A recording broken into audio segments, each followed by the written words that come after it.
Hi,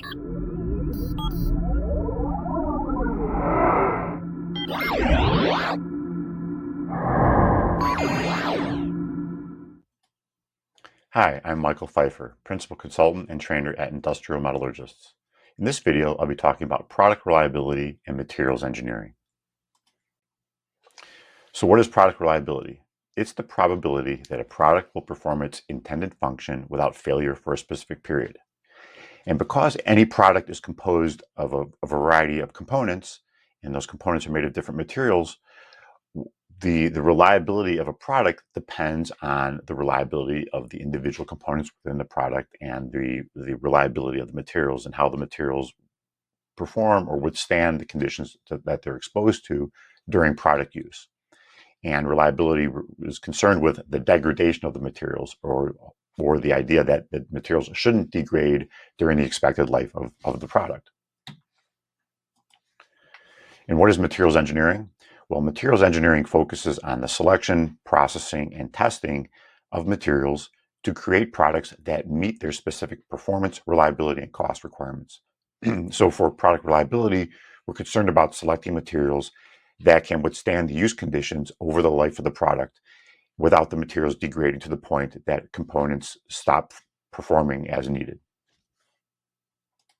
And this applies to all materials. It includes metals, polymers, ceramics, coatings, and a variety of other materials. And the importance of good product reliability is that selecting the right materials is critical for several reasons. First, it helps companies avoid expensive recalls and product replacements. And product failures can also tarnish a brand's image and lead to loss of customers and revenue. Also, good reliability improves customer satisfaction. A reliable product that performs as advertised and withstands the test of time is more likely to earn customer loyalty, leading to repeat business and positive word-of-mouth marketing. And this applies to most products and industries out there. There are thousands or probably really millions of products in which we are concerned about the reliability of the products. That is, how the products are able to perform as needed over the life of the product. And these wide variety of products, or in these wide variety of products, the components are exposed to a wide variety of conditions that can cause their degradation and the loss of performance. And so for all these products, we want to design them so that the components perform as required, so that the products perform as required. So basically, so that they have the reliability needed for the application. So we're concerned about materials degradation. And there are a number of different stressors that can cause materials to degrade. First is mechanical stressors. These are things like the stresses that are on a material. These can be just, we can have overload stresses or cyclic stresses or impact stresses that can cause materials degradation. There's also electromagnetic stressors. This includes voltages and current that would be applied to an electrical circuit. Also, thermal stressors include extreme heat or just elevated temperatures and exposure to cold that can cause materials to degrade. Also, chemical stressors include acids, bases, exposure to solvents.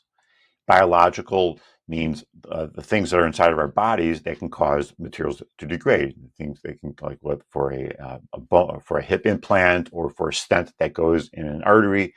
We want those materials to be able to withstand the corrosive conditions and other conditions inside of the body that can cause the materials to degrade. And finally, there's electrochemical. This is things that can cause corrosion. So it could be seawater or acids or bases in other environments that can cause materials to corrode. And then there are a variety of degradation mechanisms. It includes fatigue, corrosion, wear, creep, embrittlement, electromigration, and many others. And we have to select materials that can withstand the specific stressors for a particular application without degrading. So we have to understand the type of degradation that we expect from the material when exposed to the specific stressors. So when designing components, we have to optimize the material properties. Now, there are a number of different properties that we're concerned about for any particular component within a product. And this image shows the different categories of properties and then some of the specific properties. So In many applications, we're concerned about the mechanical properties such as strength, hardness, and ductility. There can also be electrical properties, ease of fabrication and joining, and then for the sake of this conversation, the reliability properties. How materials respond to corrosion or wear, fatigue, creep, and solvents and other exposures. And finally, there's cost and physical properties. So when designing a component, we have to think about the different requirements for the particular component, both their use conditions, mechanical and electrical, also ease of fabrication and joining, and finally reliability, and try to find the materials that will optimize those performance, those different properties, or provide those different properties at the lowest possible cost. So we're looking at performance, reliability, weight, ease of fabrication, joining, and cost. And so for here, we're focusing on discussing the reliability requirements for a particular application. During product design and component design, we have to make decisions about the materials to use, and or the materials that will meet the use conditions and that will not degrade. So we have to characterize the degradation of the materials, and there are different tests that can be done to evaluate the degradation of materials as they're used in a product. And there are two ways we can test. We can do product level testing and materials level testing. Product level testing involves building the entire product and putting it to use, and then seeing if the materials degrade during use. Then there's also materials level testing. With materials level testing, the materials are tested individually, exposed to corrosion conditions or creep conditions or impact or wear conditions. And then we evaluate the different materials, and then based on that information, select materials to use for the components in a product. The benefit of materials testing is that it enables us to evaluate different materials at one, when we're looking at materials to use for a particular component, and then selecting from the best material, or the materials that perform the best when exposed to the degradation conditions. And also this information can be collected before we have to actually build the product for testing. So the information from the materials level testing can be used as input for material selection for the component design. The other benefit of materials level testing is that it might give us enough information about the degradation of the materials and selecting the right materials, so that when we build the product and test the product, we have increased confidence that the product will perform as required over the entire testing, and that we won't have to repeat the testing. So doing materials level testing helps reduce the risk to having to repeat product level testing if the product does not pass the product level testing.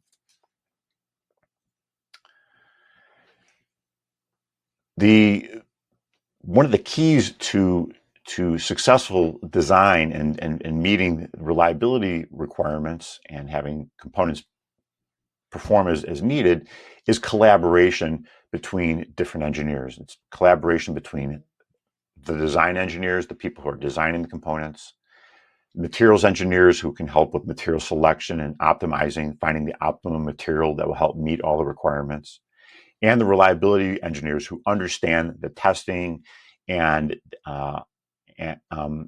both for product level testing as well as materials level testing, and how to run tests in order to get the information needed for making good design decisions. And so by the collaboration between these three different sets of engineers, we bring different perspectives to the decision making and ensure that good decisions are being made and that all the information is being considered when making design decisions. So that's it. Hopefully you found this video to be informative. If you're interested in learning more about materials engineering and product reliability, consider the training that we offer. We offer on-demand courses, live workshops, and also videos. And you'll learn about the considerations for material selection, identifying sources of stressors, how to evaluate the effects of stressors, and many more things about materials and material selection and reliability. If you're interested, sign up to receive announcements. You can go to our website and sign up to receive announcements about our different trainings, as well as the articles and videos and podcasts that we release. So again, I hope you found this video to be informative. If you have any questions, feel free to email or to call.